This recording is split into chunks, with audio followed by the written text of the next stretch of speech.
Welcome to News from Neptune for April 19th in the 16th week of 2019. I'm Carl Estabrook.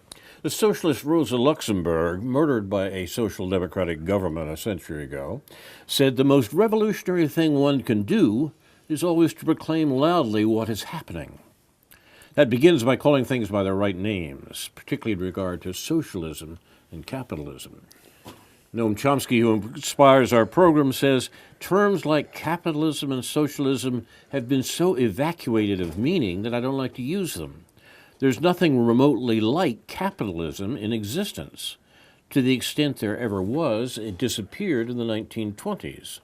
Every industrial society today is one form or another of state capitalism. That doesn't deny that state capitalist regimes that called themselves socialist made immense strides in the 20th century, notably in Russia and China. Since 1990, News from Neptune has been a weekly hour of spontaneous and unrehearsed discussion of the news of the week and its coverage by the media, first on a so-called community radio station, and now via Urbana Public TV and YouTube. Earlier editions of this program are available at archive.org. Chomsky says that in the U.S. media, either you repeat the same conventional doctrines everybody is saying, or else you say something true, and it will sound like it's from Neptune. David Green and I will try to say some true things tonight on an Impeachment for War edition of News from Neptune. Remember that the UN Charter bans war and the threats of war from international relations without UN sanctions.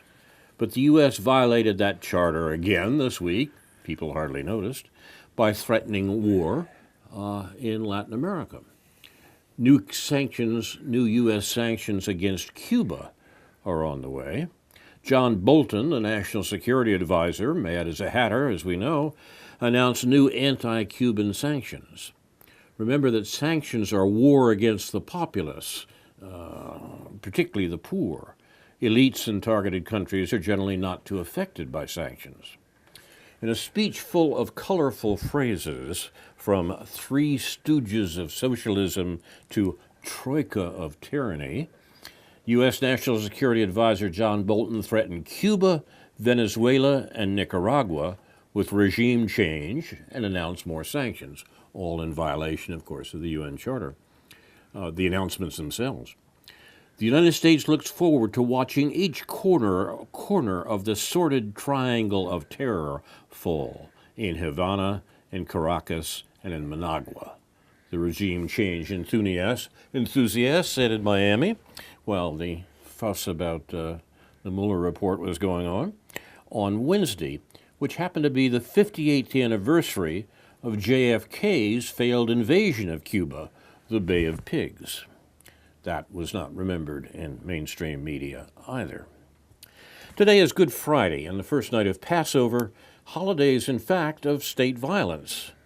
The Exodus, about 1300 before the Common Era, is described in the Hebrew Bible. I'm really okay. So you say. Exodus is described in the Hebrew Bible, especially in the book of Exodus, in which the Israelites were freed from slavery in Egypt.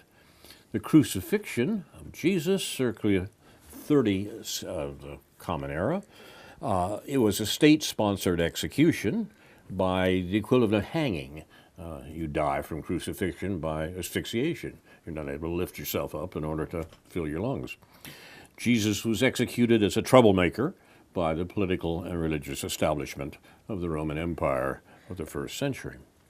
Today is another anniversary as well, the 19th of April in 1775, and it's still true that scarcely a man is now alive who remembers that famous day and year, the Midnight Ride of Paul Revere, which was a bit of war propaganda, the poem itself, in favor of a war which, after all, was a defense of slavery. And the initiation of hostilities in that war on the 19th of April, 1775, at Lexington and Concord, is an anniversary that is remembered in some places. I remember it in part because the first American wounded in that engagement happened to be an Estabrook, a black man who was owned by the family. It was a slave and fought in a war in defense of slavery against the British attempt to bring slavery to an end throughout the British Empire. So the day is replete with irony as well. A word about impeachment, David, since it's in the notes in front of me. Sure. The Constitution defines impeachment at the federal level and it defines impeachment and limits impeachment to the president, vice president, and all civil officers of the United States who may be impeached and removed only for treason, bribery, or other high crimes and misdemeanors, the last being technical terms. That's why the Russiagate conspirators had to insist that the president was guilty of treason. Otherwise, he could not be impeached. Should Trump be impeached for treason? No. Treason is defined in the Constitution as consisting only in levying war against the United States or in adhering to their enemies, giving them aid and comfort. No person shall be convicted of treason unless on the testimony of two witnesses to the same overt act or on confession in open court. Now, given that definition, the conviction of anyone for the impeachment of a president for treason is fairly difficult. And treason in this case is an attempt to, by candidate Trump, to lessen the hostility that could eventually lead to war between nuclear armed powers, a consummation not devoutly to be wished. So, should Trump be impeached for treason? Of course not. It's ridiculous and has much more to do with trying to reverse the outcome of the 2016 election on the part of the political establishment. 2, should Trump be impeached for the supreme international crime? Yes, he should. The words of the Nuremberg judgment of prominent Nazis, words that should be repeated till they penetrate generations of the general consciousness, is that aggression is, quote, the supreme international crime differing only for other war crimes, and that it contains within itself the accumulated evil of the whole. That's what the tribunal at Nuremberg said was the basis upon which Nazi leaders were executed.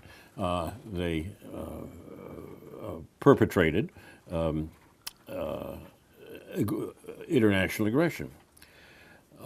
The U.S.-UK invasion of Iraq was a textbook example of aggression, as were the 8 other wars that President Trump inherited from President Obama. And it reminds us that, as was pointed out by our mentor Noam Chomsky a number of years ago, that if the Nuremberg principles were actually applied after 1945, every post-war American president would have been hanged on the same basis that we hanged the Nazi leaders. That is, that they participated in aggressive war. And we've managed, of course, to put that aside and forget about it and not think about it. And President Trump joined the club. He joined also the aggressive war, the leaders of aggressive war that his predecessors were. So should Trump be impeached? Yes, of course, on the same basis that the defendants at Nuremberg were executed. Much more to be said about this, and the attempt to understand what's going on in the United States as a result of the Mueller report is preoccupying the news mainstream media, when indeed it should be the wars that they use that is carrying on, the real basis for an impeachment that should be our concern. You're watching News from Neptune, and David, what's top of your list? Well, let me just make one comment apropos to what you just said. There was a debate hosted by Amy Goodman this morning on her daily, allegedly left-wing news program, between Glenn Greenwald and David K. Johnston. And David K. Johnston is a former New York Times reporter who is a very good sort of economics journalist and database journalist in some ways, but he's taken up the cudgel in advocating the guiltiness of Donald Trump per Russiagate. And Glenn Greenwald is, of course, arguing from his perch at The Intercept and in this context and others that the evidence just isn't there. So, I mean, it's worth pointing out that in terms of the Russiagate business, that the sort of flagship alternative news program is seeing this as a he said, she said kind of thing, or as a sort of debate-worthy kind of thing. One of the points that was made early on by Glenn Greenwald was that if Trump is guilty of not of what you refer to, Carl, but of the Russiagate charges of obstructing justice or any of the other ones, then the House, which is controlled by the Democratic Party, should indeed impeach him, but they're not going to. Nancy Pelosi and the others are not going to. And this, Greenwald argues, is sort of prima facie evidence that Trump clearly is not guilty of an impeachable offense.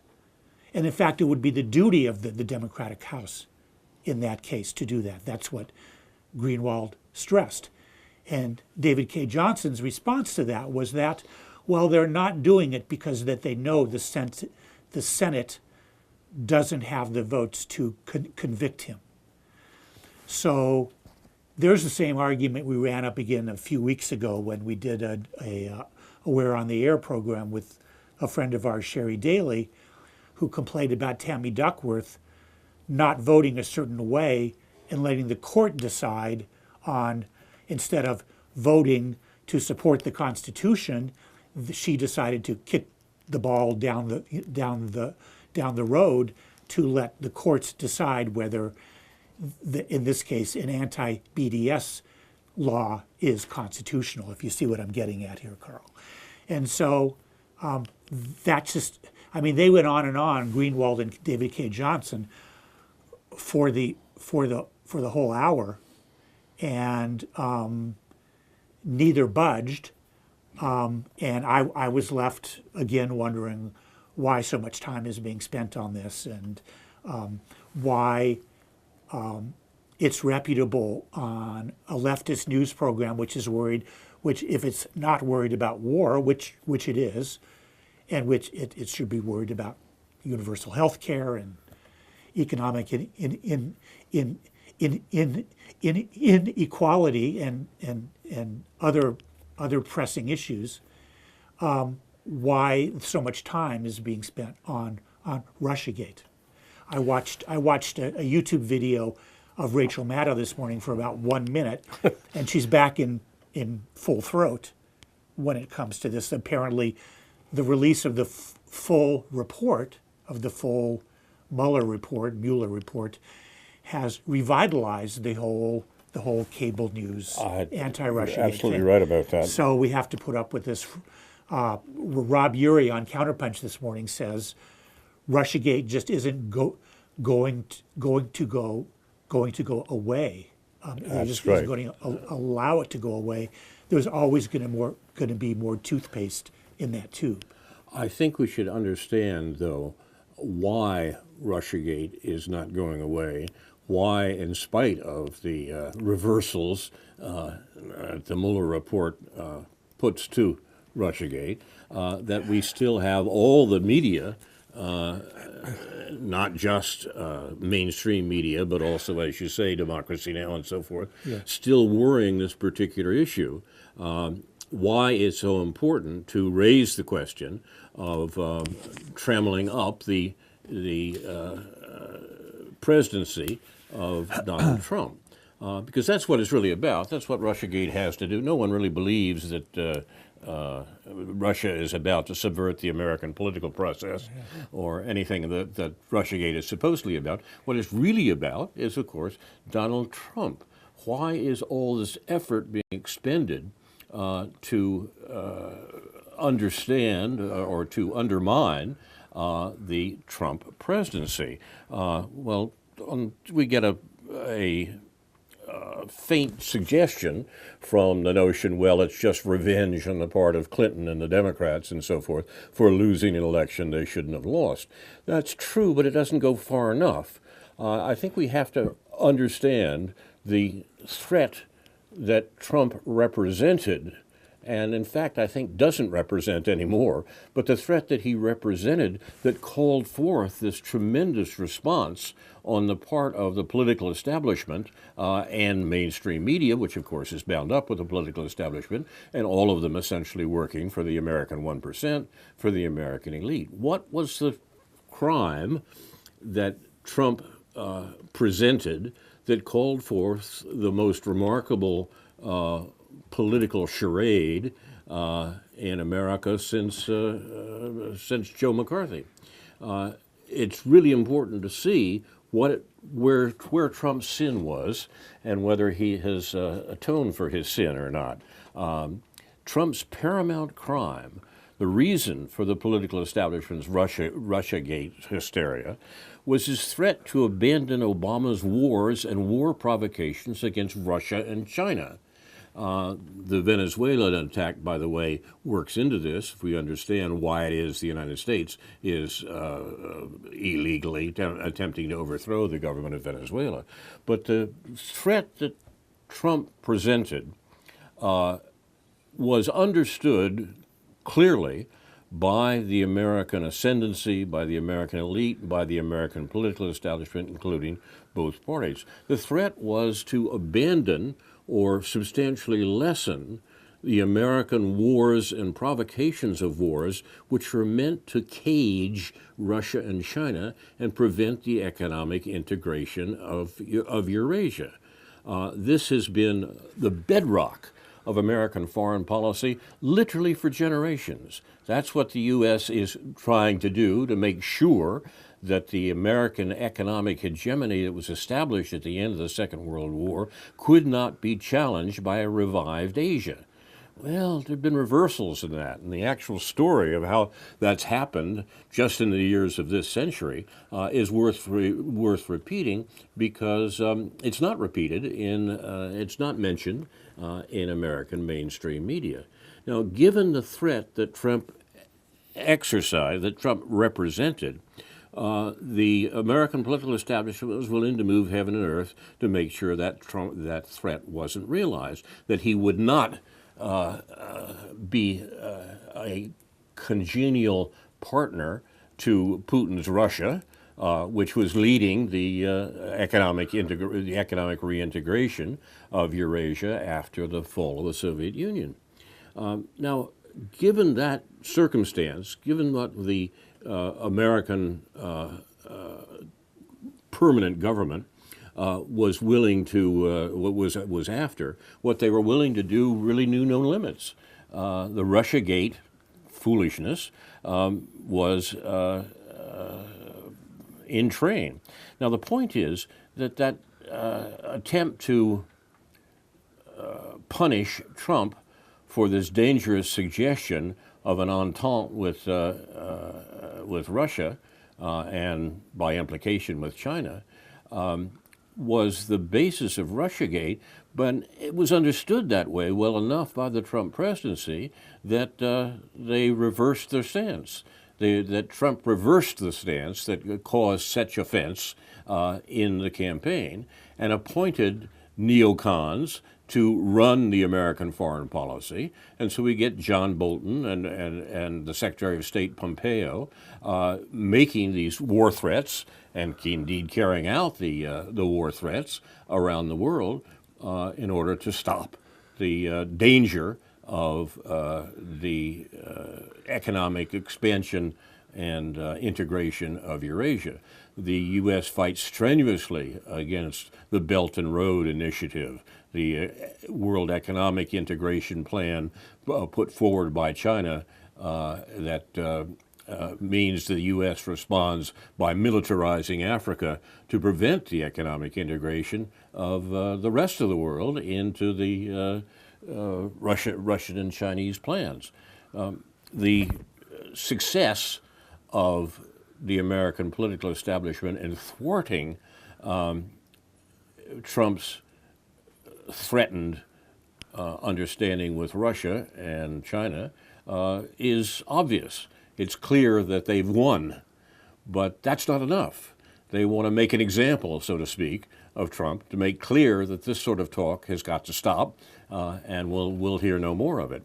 And so as a result, we get the threats against Venezuela, Cuba, Nicaragua, as if these countries would be tempted to integrate with the economic expansion of China's new Silk Roads and do deals with Russia. We can't have that. And we're willing to do a lot up to and including the attempt to destroy Trump's presidency in order to get it. They've won.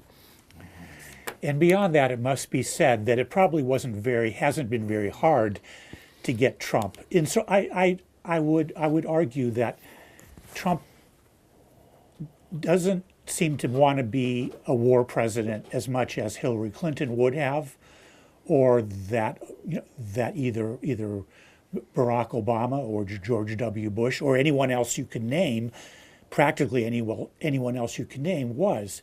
He seemed to be inclined not to necessarily want to be a war president in quite the same way. But then again, since he's been a liar and a kind of a huckster his whole life, it isn't surprising that he didn't really mean what he said in terms of actually making peace or taking actual steps to make peace and actually going about it in some sort of rational, persistent way. So Trump's character matters in this regard, in this context. He's a man who knows no shame, and so therefore it doesn't bother him that he's hasn't followed through on his alleged anti-neoconservatism. He hasn't followed through on his alleged anti-neoliberalism. He just goes along with the people that he's been going along with all his life in his own peculiar way, which is the 1%. And Trump, I think, is not the issue so much as the demand by the American ruling class that the politics of the American government remain consistent. And that consistency means that they should always support the profits of that ruling class, and anything that threatens it, like the integration of Eurasia, has got to be opposed, and people who suggest that have to be put aside. That's what's happened to Donald Trump. How do you explain, given the sort of the unification of the ruling class against Trump, of the permanent state or whatever you want to call it, how do you explain the fact that they didn't support Obama in his efforts?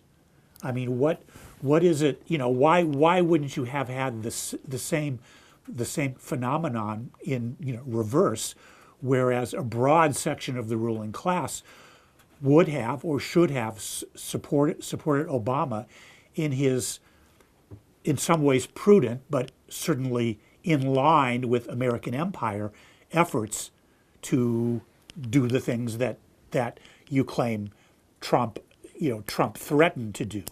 I think they did because Obama wasn't doing anything like that.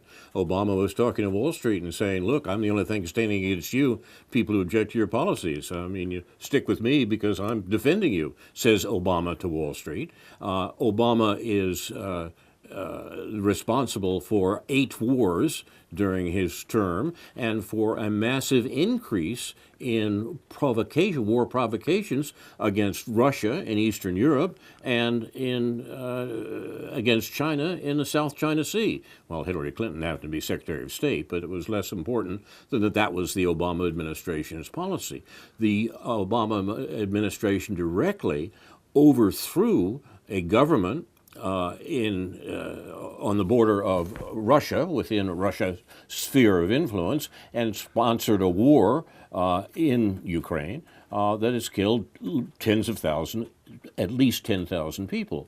The Obama administration actually not only continued, but indeed increased the war provocations against Russia from the previous administration. The policy is consistent in both the Bush and Obama administrations, and that's the policy that Trump, however knowingly or simply stupidly, said that he was going to change. We can make a deal with Russia, said Trump, and they immediately rushed to their communication devices in New York to let the world know, that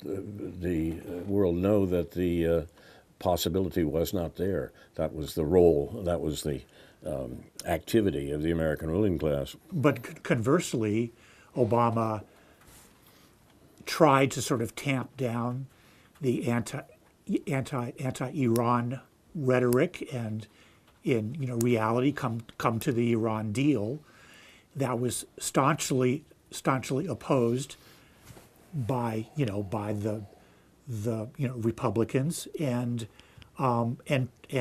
Trump has gone along with that opposition, with that heightening of the rhetoric, along with the manner in which Trump has gone to war, in a sense, against Venezuela, and increased tensions with Cuba. So, where's the difference? I mean, on the one hand, you have to look at the partisan difference in the sort of political gamesmanship that goes on between the Republican and Democratic parties, right, in positioning themselves to stay in office or be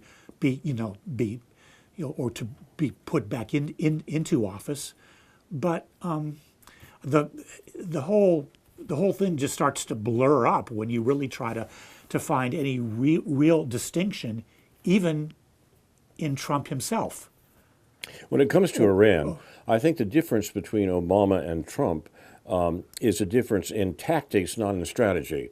The overall strategy, the overall foreign policy effect in regard to Iran remains the same in the Obama and Trump administration. Both administrations wanted to reincorporate Iran into what Henry Kissinger called the overall framework of order, by which he meant the arrangement in the Persian Gulf and the Middle East, whereby U.S. controlled the flow of oil. Controlling the flow of oil has always, and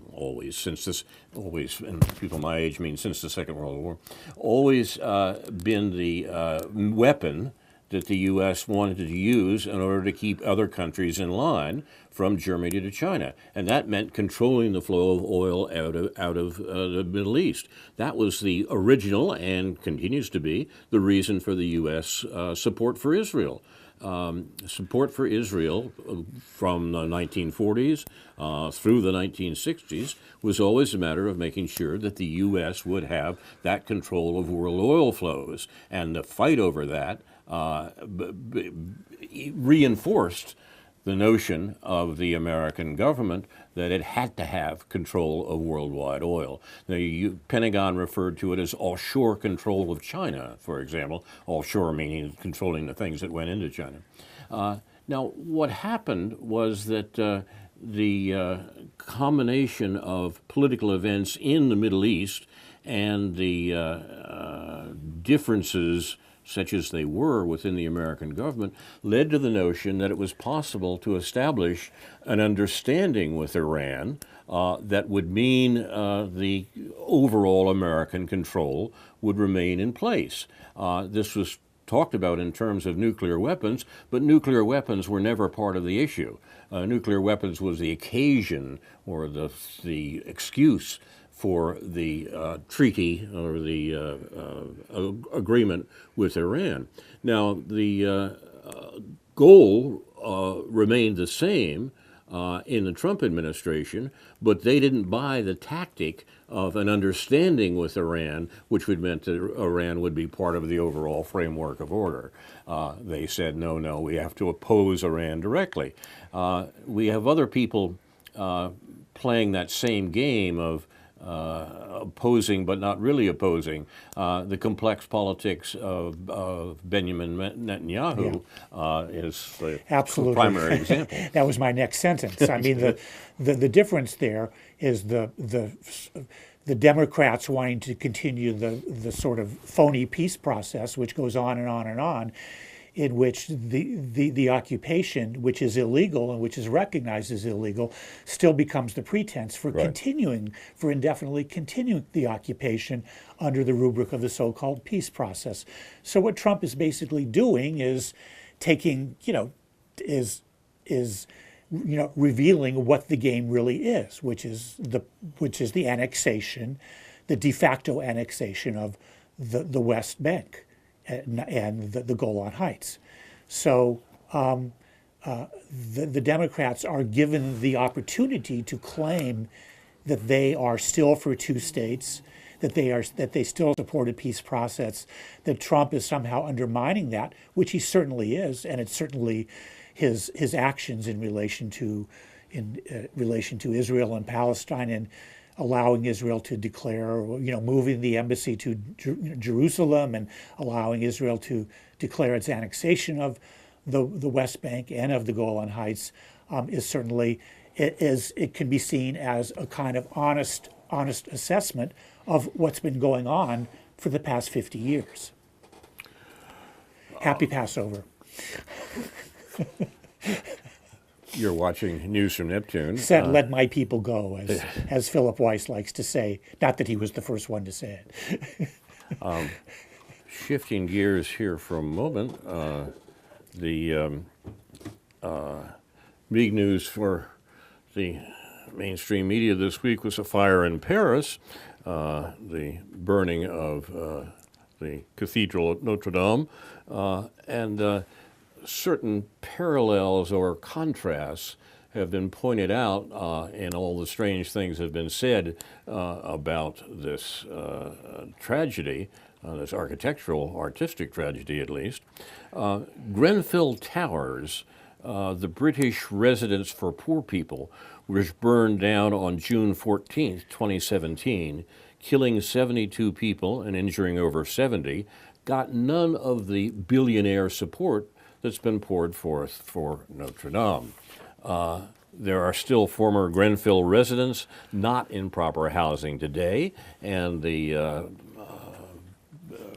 punitive British government is actually throwing people out of these hovels that they were put into after the Grenfell fire. We do not have an international campaign to support people here, and it's even more obvious, perhaps, that the fire itself was a result of incompetence, criminal incompetence on the part of the British government. Notre Dame restoration is being privately funded immediately after its file, €1 billion so far, and of course in that fire, part owing to the heroism of the firefighters, no one died. Is it possible, reflects our researcher, Jeff Nicholson, that this is because Notre Dame held many valuable works and could generate money for investors, whereas building a new Grenfell, this time with proper materials and building to code, would house more poor people? The economics of this matter bears some investigation. Jeff cynically adds, imagine if Grenfell had some really important stained glass windows and examples of Gothic architecture instead of just human beings. Well, interesting. And very appropriate comment for Jeffrey to make. Exactly. Speaking of crime, as we do, as we were before the show a little bit, I was teasingly thinking of, or satirically thinking of the News Gazette changing its name to the UI Corporate Crime Reporter. There is actually a newsletter called the Corporate Crime, Reporter. Really, I didn't know that. Oh yeah, yeah. Oh, the corporate crime. I thought a guy named there's Russ, a specific local one. No, not a local one. A national one, which is run by a guy named Russell McIver, who regularly posts this stuff on Counterpunch, and just happens to have one this morning. But back to the local crime, 2 U of I professors are under suspicion. One in a financial matter, and the other one, a business professor, for an unsaid is being investigated for an unsaid some unsaid issues, and of course it's the year 2019, and we all know what those unsaid issues likely are. But we will see how that transpires. I fear. I know I'm being a little mean and nasty here, but I fear that the main thing that the main person that this business professor has to be worried about is probably his own wife. But in any event, back to the Corporate Crime Reporter, a much more serious matter, but I think relevant to the in some way to the Notre Dame Grenfell business. Russell McIver of the Corporate Crime Reporter writes this morning on Counterpunch why Boeing and its executives should be prosecuted for manslaughter. Good. Two Boeing 737 MAX 8 jets have crashed within 5 months, leaving 346 dead. Early evidence of Boeing's wrongdoing in the design of the 737 MAX 8 and the company's failure to train pilots to handle its Maneuvering Characteristics Augmentation System, MCAS, warrants a criminal manslaughter prosecution of both the company and the responsible executives. Boeing CEO Dennis Muilenburg has admitted that, quote, it's apparent that in both flights the MCAS activated in response to erroneous angle of attack. Attack. I see. Yeah. Erroneous angle of attack in information. Got it. Yeah, and that's a quote from the Boeing CEO, and McIver goes on, and Boeing kept pilots in the dark about potential failure modes that could result in a taxing mental and physical struggle in the cockpit with just seconds to execute correct decisions and maneuvers. Pilots complained, saying that it is unconscionable, quote unquote, that Boeing, the Federal Aviation Administration, and the airlines had pilots flying without adequate training or sufficient documentation about the MCAS system, that the flight manual is, quote, inadequate and almost criminally insufficient. Dennis Tager, an American Airlines pilot and spokesperson for the pilots union, the Allied Pilots Association, said that the MCAS was, quote, was designed in a hideous manner, end quote. Quote, again, MCAS was a monster, Tager told the Seattle Times last week after a meeting with the Federal Aviation Administration. I wondered how much the federal inspectors should be examined in the same way for culpability in his death. I mean, hundreds of people died as a result of a company wanted to make money in a way that confounded Airbus with a ginned-up model of a plane that would do the same things on the cheap. Now, this, when production is for profit rather than for use, things like this are only to be expected. But the idea that the people who are responsible for it get off scot-free seems to be quite wrong, and it also seems to be quite wrong that the people who profit from this murderous behavior are not penalized financially as well. Yeah, it just, I don't know anything technically about any of this stuff, But people who do, Yeah, right. But what just what I'm thinking as a sort of person, as a perhaps not naive person, is that we figured out how to make planes that fly.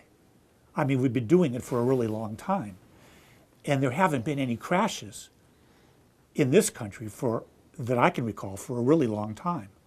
After there were quite a few up through, say, the 1970s. And so the old planes apparently are doing pretty well. So you make new planes, and then all of a sudden they're not doing so well. And I realize that this is partly in the name of sort of technological progress, that these new planes may have some things going on that these old planes didn't. But the old planes worked fine, so why can't you keep making them?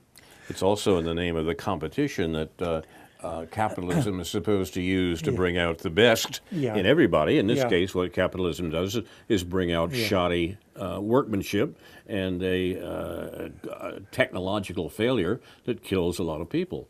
I mean, that can be sourced to individuals and should be, but we also have to look at the sort of system that encourages individuals to do things like that. Yeah. You're watching. Let's go ahead. No, well, you can do our little segue here if you want. No, but whatever. I wanted to actually go back a minute. And, I mean, these are obviously serious issues that we're talking about, life and death. So I don't want to again trivialize any of it. But I just wanted to go back and say regarding the whole Russiagate thing, which isn't really trivial either in the context of the war and peace issues that we're referring to. Right. But on the Counterpunch website this morning, which we kind of rely on as a kind of a flagship leftist website, the same kind of he said, she said business over Russiagate is obvious this morning on the way it's laid out on their website, on the way that Joshua Frank is kind of taking the David K. Johnston point of view about Russiagate and why, in fact, Trump should be impeached, or Trump is guilty of these criminal offense or so forth. So that whole Russiagate, he said, she said, on the so-called left is playing itself out in that context with the various people who write on. Well, Joshua Frank being the co-editor of it, Jeffrey St. Clair, the political theorist Andrew Levine, who has the top article basically saying, how can we get rid of Trump? Yeah. And on the other hand, the person we've referred to the last couple of weeks regarding this, Rob Urey, taking the opposite view of why does Russiagate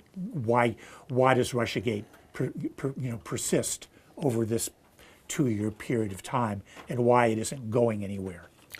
I wish we would shift the focus to the actual behavior of the American government at home and abroad, rather than the troubled soul of Donald Trump, assuming he is troubled in some way or another. It seems to me that those are the issues that we should be talking about. Those are literally matters of life and death, and the willingness of the media discussion in America to ignore all those issues, which the rest of the world doesn't ignore, in order to talk about our own peculiar political contretemps, is not that terrible. these other issues aren't being dealt with on the Counterpunch website. They are, but they've sort of, there's the whole general tone of it is to sort of buy into the, sort of get wrapped up in their own peculiar way, not the Rachel Maddow way, but still, that's what's going on. It's symptomatic. It is indeed, and I think that the problems being posed on Counterpunch are very much worth considering. We have a personal connection, as David pointed out, with the staff of that excellent website, but it's not complete agreement by any means. There are plenty of things we should talk about. Unfortunately, we don't, given that we probably don't have any seances going, we can't have a personal connection with the one person who I would love to hear comment on these things, which would be Alexander Coburn. Well, exactly. The editor of Counterpunch is responsible for one of the most incisive accounts of the Bernie Sanders affair in the last election that is involved with all the things we've been talking about today, perhaps a matter that leads us back into our political navel-gazing here at home rather than navel and air gazing abroad, which is what we should be doing. But the behavior of the news media in America are a frequent concern of the Counterpunch columnists, and rightly so. There's an example that's worth mentioning in the last few minutes here. Fox News, which has been doing some peculiar things. One of the best accounts of the Mueller report has come from one of the stars of Fox News, and that's only astonishing. Who is that? Not Tucker Carlson. Yes, Tucker Carlson. Oh, okay. Yes, right.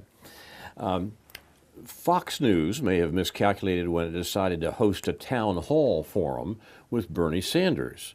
Sanders commanded the crowd for the entire event, and the Fox News readers were not able to break Sanders' stride.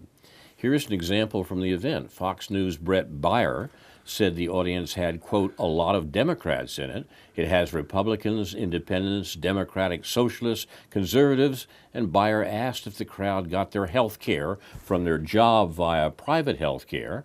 Most of the crowd raised their hands. And then Baier asked, of those with their hands up, how many are willing to transition to what the senator says, a government-run system? That is Bernie Sanders' single-payer health care embodied in a bill in the Congress. The crowd kept their hands up and added approving yeahs, hoots, and hollers. This is consistent with high support for Medicare for all nationwide. Medicare for all is a majoritarian issue. You didn't hear much about this in relationship to the discussion of the many claimants on the Democratic nomination.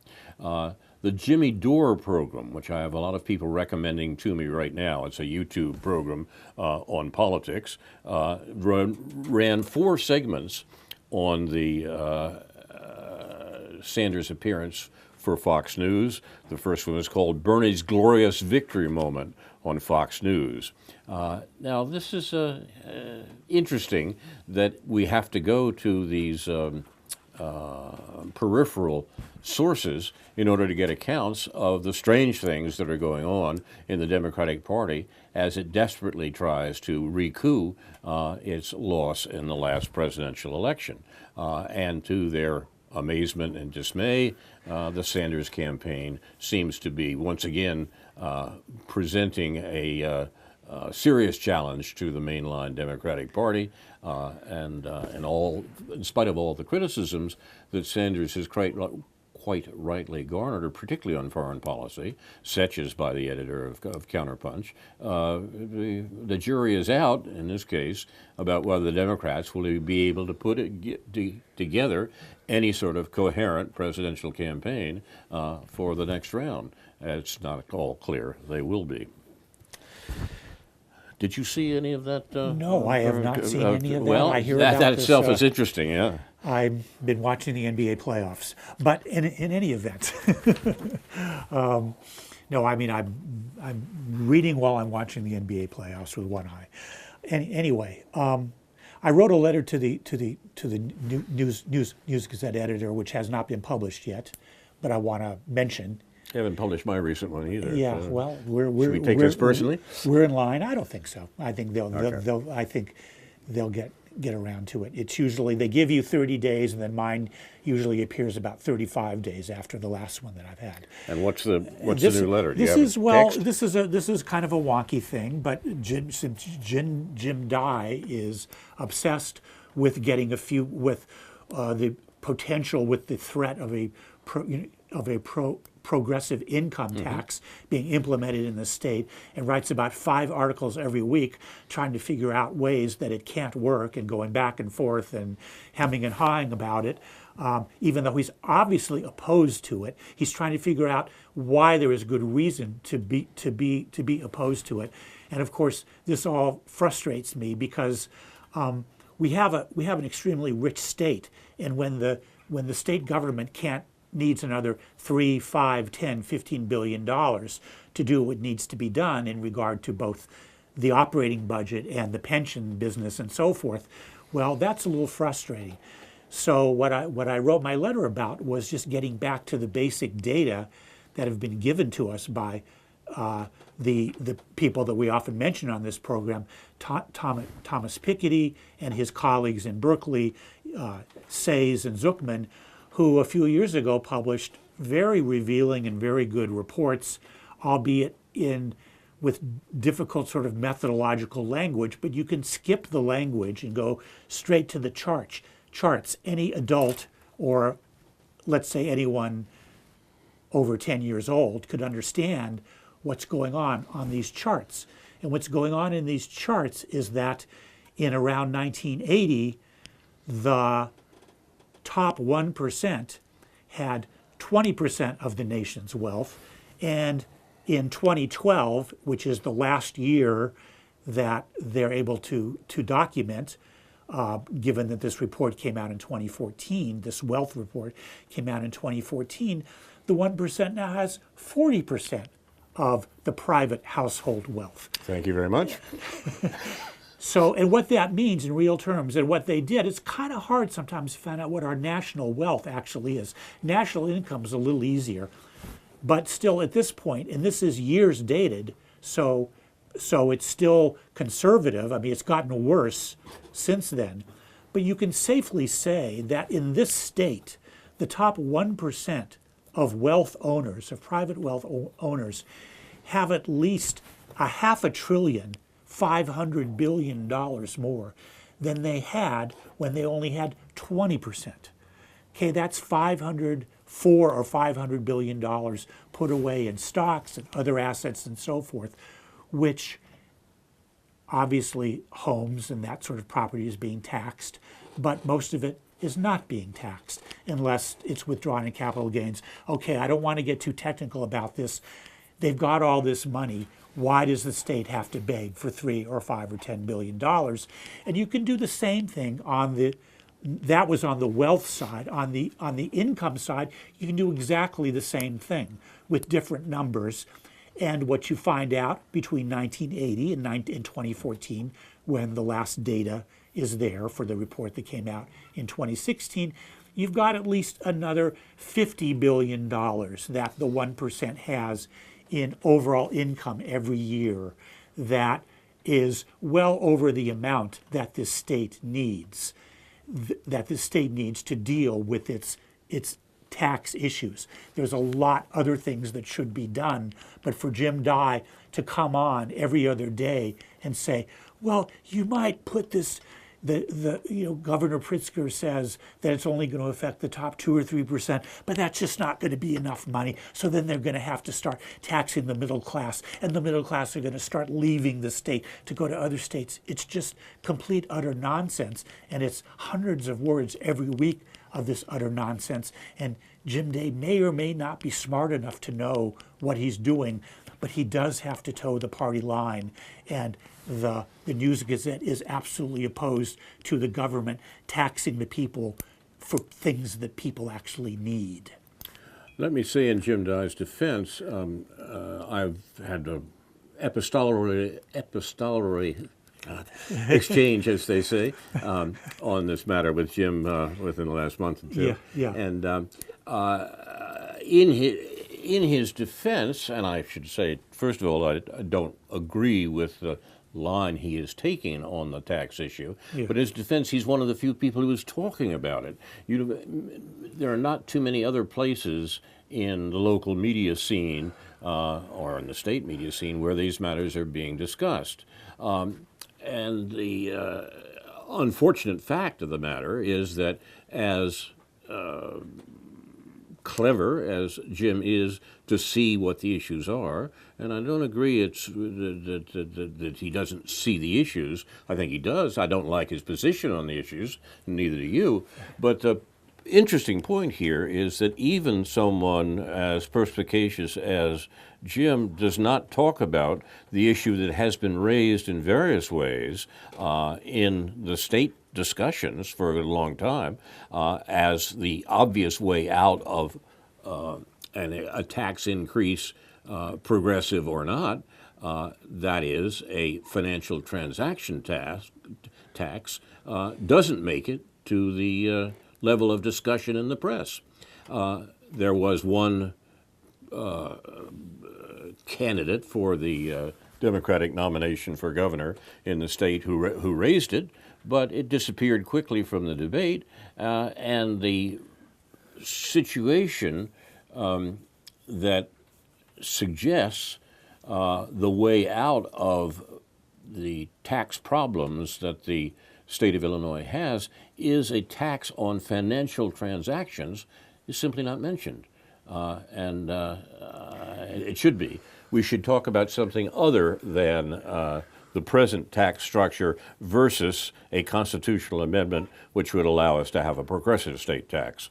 That's, for reasons that you suggest, that's a non-starter. Yeah. And what we need to do is to talk more about the sources of revenue the state needs. I wish Jim would do that. I wish the governor would do that.